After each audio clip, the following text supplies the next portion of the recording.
Good afternoon, Neil. Hi, Hugh. How are you?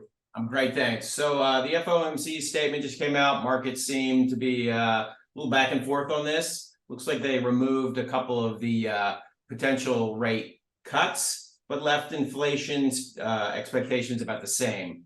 My sense is that you're looking for a little more pain before things get resolved. Is that right? Well, I think there were definitely soft landing vibes in this Fed meeting. In their summary of economic projections, rather, they did erase two cuts, as you mentioned, for 2024. But that's really about the economy. It's a function of stronger growth and lower unemployment. So they think growth is going to be stronger. They think unemployment's going to be lower. They left their inflation outlook broadly unchanged. So if you had thought that pain was necessary to quell inflation, the Fed seems to be saying that less pain is going to be necessary than they previously did.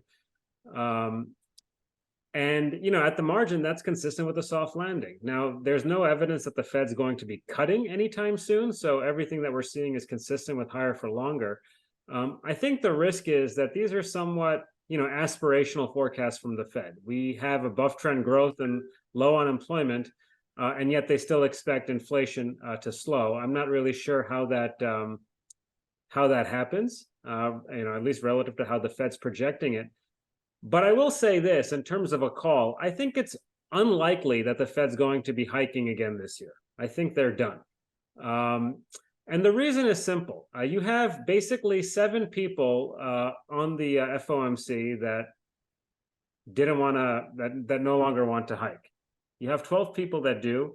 They're going to await additional information. So at a minimum, I think November's off the table. If they do hike again, it would be in December. It wouldn't be at the next meeting. So the Fed's basically off your neck until then.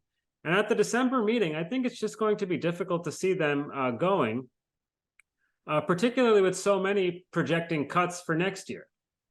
So I think, as Powell mentioned in the press conference today, they're much closer to the end. We're at the fine-tuning stage. And I think the compromise between the hawks and the doves at this point is not so much a hike or a cut, but just pushing back against the cuts that they have forecast in their projections, right? So I don't think you'll actually see policy action in terms of the Fed funds rate, but you will see cuts continue to come out. If we're right about the economy, that's what'll happen. They won't be hiking or cutting, but they'll be projecting fewer cuts. And you can think of that as almost like a de facto tightening in a way, because if the markets anticipate cuts at some point in 2024 and the Fed's saying that's not going to happen, that implies monetary policy somewhat tighter than previously believed. So that's kind of where we're at. Gotcha. Well, it sounds like a bit of a tightrope act, but we will see. Thanks, Hugh. Thanks.